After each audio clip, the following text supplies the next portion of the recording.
Të dashur shqiptar, a është e vërtet që gratë mund t'i gënjesh me trëndafila? Le t'i pyesim gratë. Kur një burr i tyre ju blen ca trëndafila, a e besojnë ato që burri është me të vërtet kaq i mirë, kaq i dashur? Si kujtoni ju, çfarë janë gratë? Lopë që gënjehen me barë? Është thjesht një shkëmbim simbolik ndjenjash. Pra trëndafilat janë si legjendat pellazge për shqiptarët. Edhe shqiptarët nuk i pëlqejnë dhe nuk i kuptojnë fare konceptet pellazge të Elena Kocaqit. Në fakt, Elena na ka bler neve të gjithëve trëndafila. E kuptoni apo jo? Librat e saj janë trëndafila për ne. Nuk besohen librat e saj. Tani ç'është kjo? Pellazgjia, iliria. Nuk e kuptojnë shqiptarët. Nuk e kuptojnë akademikët, por e kuptojnë grekët. Dokumentet për ilirin janë të mbyllura në mënyrë hermetike në bodrumet e muzeve të Athinës. Këto dokumente nuk do t'i shikoni kur, po ju sjellim ne këto dokumente për herë të parë në historinë e njerëzimit. Janë fotografuar, i kemi të gjitha. E pra, janë me dhjetra dokumente ku vërtetohen thesaret e mbledhura nga Iliria. Po nga cila pjesë e Ilirisë do thoni ju? Nga ishulli Lesbos. Pra janë një sër filmash që po bëjun tani për thesaret e mrekullueshme nga Lesbos. E ku ishte Lesbos? Lesbos është një ishull i madh pranë Turqisë. Po përse pranë Turqisë do thoni ju? Sepse atje ishte Ilioni. Ilioni quhet Troja në dialektin ionik. Banorët e Ilionit quhen Illyrian, Illyroi. Merr shumë thellë. Mendohej nga grekët që dialekti ionik ishte zhdukur, sepse vërtet perandoria persiane shkatron të gjithë qytetet ionike. E çfarë ndodh?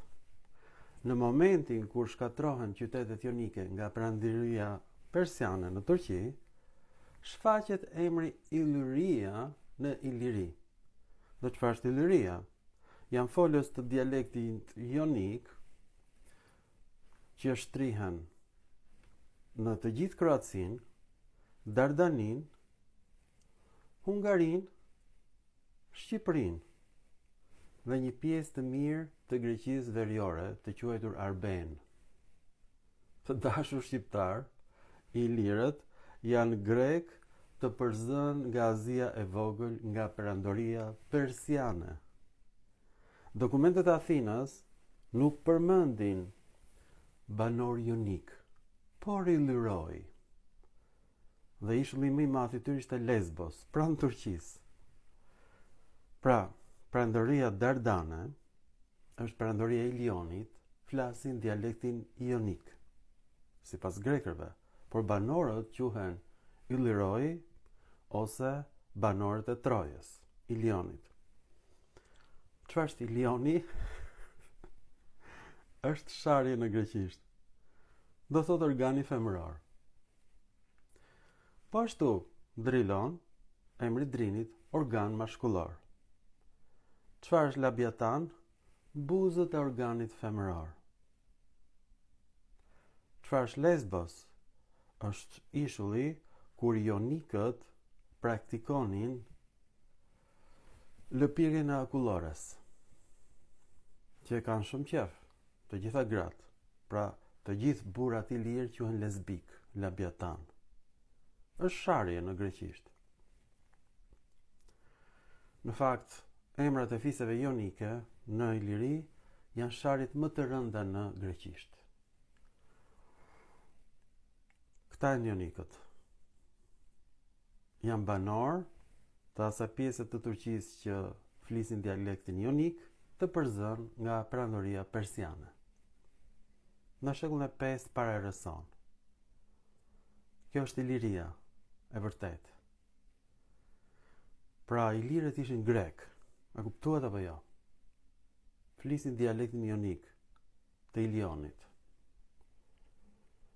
Përndryshe Ilionas, ose Trojan.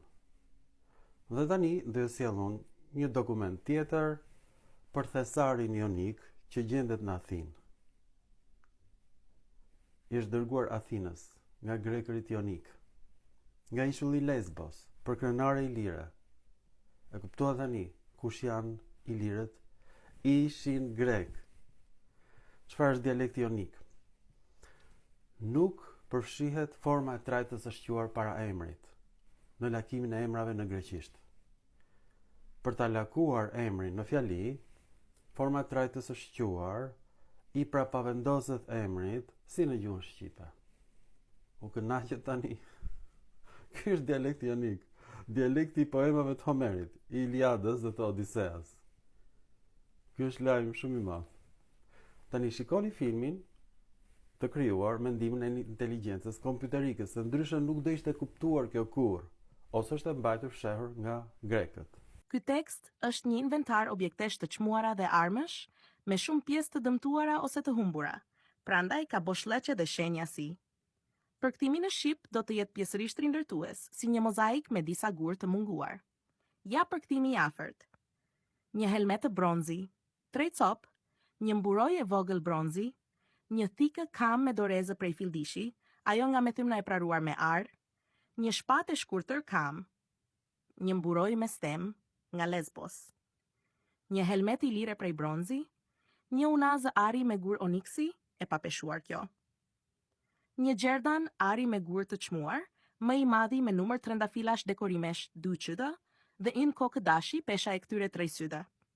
Stoli të vogla ari me gur të përziera me zbukurime në formë tullash dhe cikadash, pesha e këtyre. Një gjerdan ari me gur, më i vogli. Numri i dekorimeve 2, pesha e tij. Një kuror ari me gur të çmuar, pesha e saj. D gjerdan, shirita të gjerë me gur dhe me lëkur të bashkangjitur, numri 3. Pesha e tyre. 2 stoli ari me gur, pesha e tyre. Vullët të praruara, 3 qëtësopë dhe 2 stoli ari me figurë grifoni dhe gur. Pesha e tyre. Kupa të lëmuara ari, dishen të 33 copë, pesha e tyre, 2 objekte ari, pesha e tyre.